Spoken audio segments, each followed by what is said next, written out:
Flowers fade fast, but these foliage plants stay beautiful all season long. Let me share with you 10 that bring all season color to your cottage garden.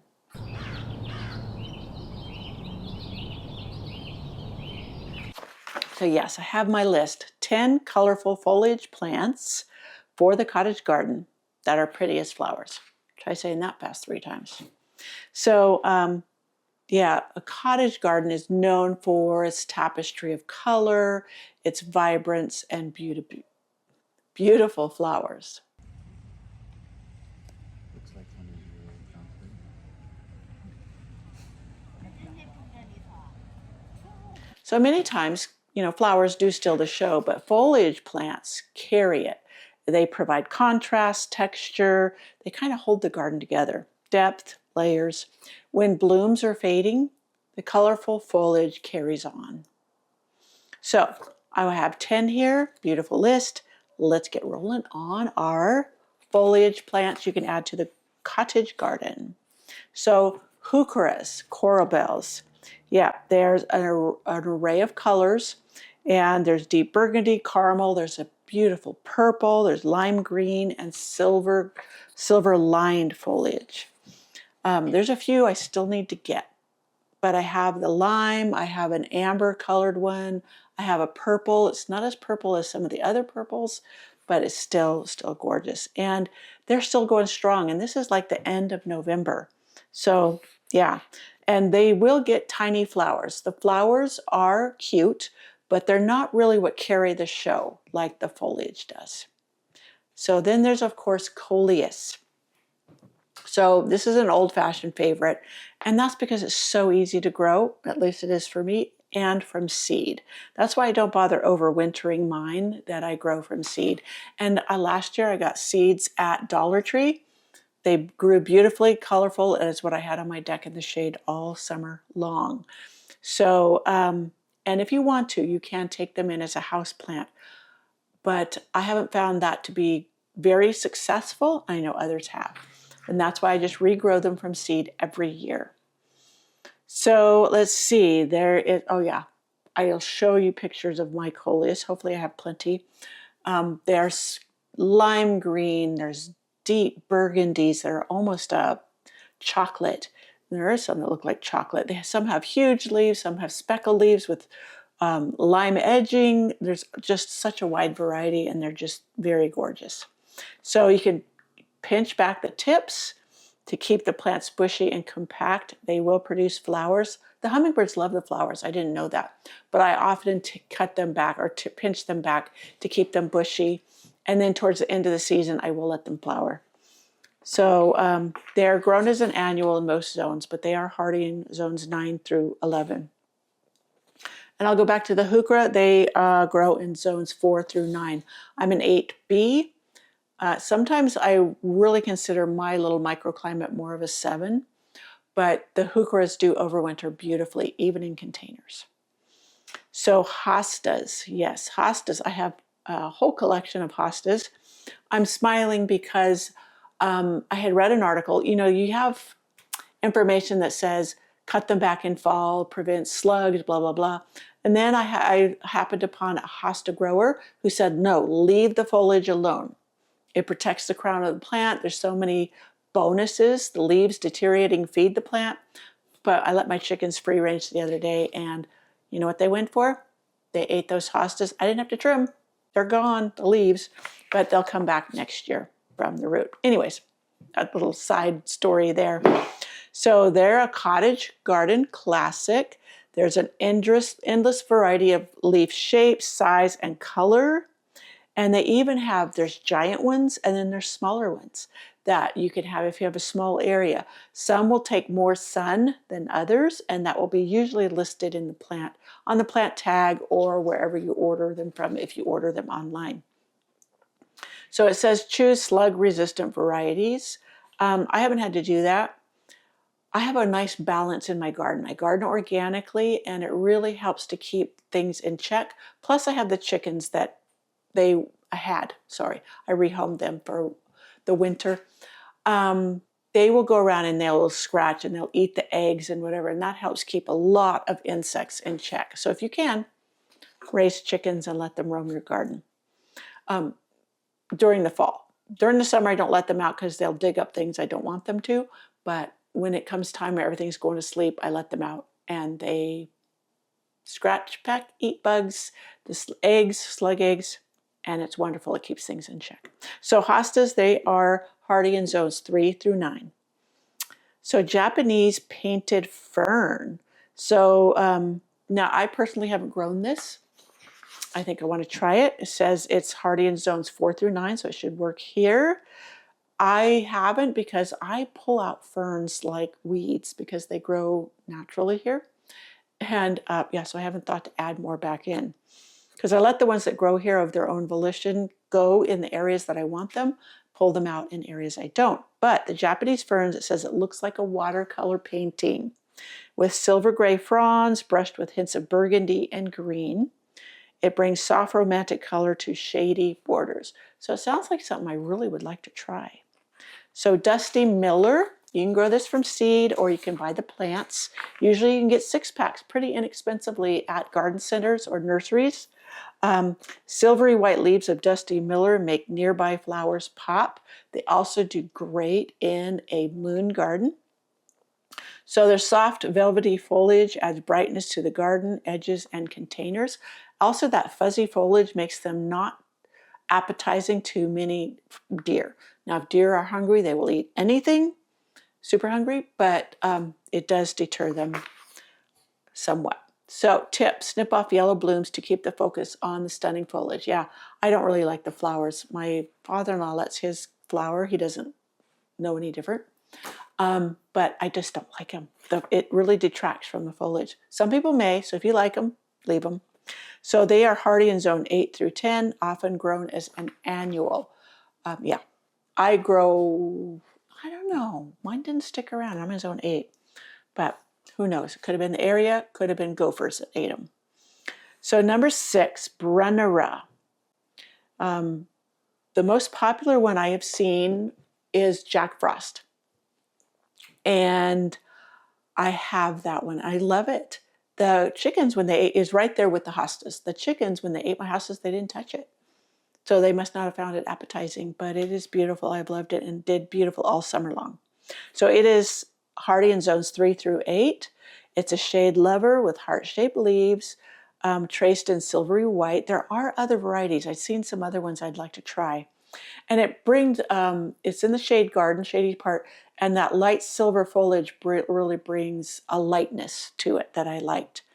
So yeah, here it is. It brings light to darker garden corners. In spring, it surprises with dainty forget-me-not-like blue flowers. Yes, they are very pretty flowers. So 7, sweet potato vine. Now some are more sedate. They don't grow out very far. Others are rampant and they really make a great ground cover or a spiller in a pot. There are tricolor ones, there's purple ones, there's ones that are black, near black, and then there are the lime chartreuse green. Those are my favorite. And I have gotten blooms on mine. The purple ones bloomed the best. So let's see, don't overlook this fast-growing vine with leaves in lime green, bronze, or deep purple. They are hardy in zones 9 through 11. I overwinter mine indoors, and I have a whole video on how I do that. There's a couple of little tricks that are nifty that help you be successful. So 8, Rex begonias. Now indoors, I haven't had great success with Rex begonias. I don't have the good lighting in my home, so it's probably why they don't do well. But they will do well outdoors. And maybe I should try them. I don't know. I wonder if they do. They're hardy in zones 10 through 11. So they wouldn't even overwinter here in my greenhouse. But it's worth a shot. I could try it, huh? So swirls of pink, silver, and plum. Rex begonias are almost too pretty to be real. There are so many varieties and they're so interesting. Their bold foliage adds an exotic touch to shaded cottage nooks, porches, or patio pots. Now, my mom was very successful in growing them in her sunroom of her home because it stayed way above freezing. And she didn't heat it. It just got some auxiliary heat from the house. And so, yeah, so I think that would be the ticket if you had like a sunroom or something that didn't get heated, because I think too warm of a space or too dry of a space really is what would kill it. And that's probably what's wrong with my home, other than the lack of light. So ajuga or bugleweed, there's a lot of varieties. Some consider this invasive, but there's a lot of varieties that are not that rampant, but they do come in beautiful colors and they bloom gorgeously in the spring. So this low-growing ground cover has glossy leaves in bronze, burgundy, and variegated tones. It spreads gently, filling in gaps between stepping stones or around perennials. It also sends up pretty blue flowers. So hardy in zones 3 through 9. So if you live in an area where it can seem aggressive, then research the variety. There are varieties that are slower growing and easier to keep in check. Mine is actually a rampant grower, but I find it very easy to pull up. It is not deeply rooted, so it just comes right up. And I just edit it out where I don't want it, and I let it spread where I do. So that was number 9. 10, canna lilies, Tropicana. I have one. In fact, I need to bring it in because it's not hard. It says hardy in zone 8, but I have it in a container. So though prized for their tropical flowers, many cannas are grown just as much for their bold, striped foliage in shades of green, bronze, and orange. They add drama to borders and containers alike. Yes, I have a friend who dug some up from their yard, gave them to me. She lives in a much warmer zone than I do. And yeah, I had it out in the container in the garden where it brought a bright spot of color. As soon as I'm done here, I'm going to go bring it in the greenhouse so that I can make sure I don't kill it. So it is hardy zones 8 through 11. Lift and store rhizomes in colder climates. I've not done that. I have another one that's a plain, it's not a variegated, that I successfully overwintered in my DIY greenhouse last year. I need to bring that in too. So, designing with colorful foliage. To make the most of foliage color in your cottage garden, so contrast textures. Pair broad-leaved hostas with feathery ferns or grasses. Mix tones. Combine cool blues and silvers with warm golds and purples for balance. Layer heights. So use low-growing plants like ajuga or heuchera in front of taller foliage stars like cannas. Yeah, and this is called layering in the garden. And then you can mix tones, combine cool blues and silvers with warm golds and purples for balance. Layer the heights, use low-growing plants like ajuga or heuchera in front of taller foliage stars like the cannas. Keep your bloom cycle going. Foliage plants provide constant structure and color even when flowers fade. So even though it's not a bloom, it is a bright color. And there are many, many more bright foliage plants that you can use. There's Hanakaloa grass that I have found beautiful. I haven't been that successful with it, but I'm doing better. I just need to find the right spot for it. Other things, I'm trying to think of other things that have bright colors that I really like. And as I think, I have bananas. I have the hardy banana, which will grow in the ground outdoors here for me.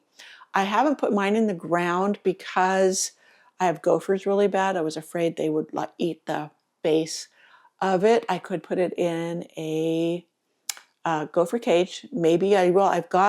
I'm pointing to it over there.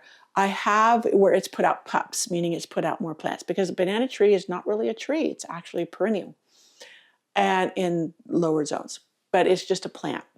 And so it will put out pups, which is called babies. And once they're a foot tall, you can divide it off the mother plant. And I have 2 pups off of mine, which I will divide. I'll bring you along when I do that. And then I will put one out in the garden next summer and see how it overwinters for me. And that way I can keep some in the greenhouse to make sure I don't lose them all. So, okay, colorful leaves give the cottage garden charm that never fades. So yeah, these colorful foliage plants will continue on when your flowers may fade. On into, like, my heucheras are still going. This is towards the end of November. I have other foliage plants. The Brenner is still going. And we've had a few freezes. It hasn't died back yet. And you never know. The ferns here do die back, but I still have some going of the native ferns here. So you can go with all foliage. If you want to try a foliage garden trial, then do it in containers. You can have a little container garden area with all just foliage, bright foliage plants, mix and match, and go from there. And yeah, or fill in your cottage garden with foliage plants. Coleus are just gorgeous, easy to grow from seed. I keep them on my back deck where we sit because it's shady. And I keep it there. Also have my begonias, my tuberous begonias there that flower beautifully. And yeah, so, oh yeah, Transcantia. Here's another one. This is a foliage plant. Probably pronounced the name wrong, but look at this beautiful purple. I've also grown it indoors and had it on a track. I'm looking for the one, but they don't turn as purple. They are more green. And so, yeah, beautiful. These are super easy to start. You put them in water, you get roots. So that's another one. That's an 11th plant. So that, my friends, is all about foliage plants you can add to your cottage garden easily for continuous color and or in containers. So I'll see you in my next video.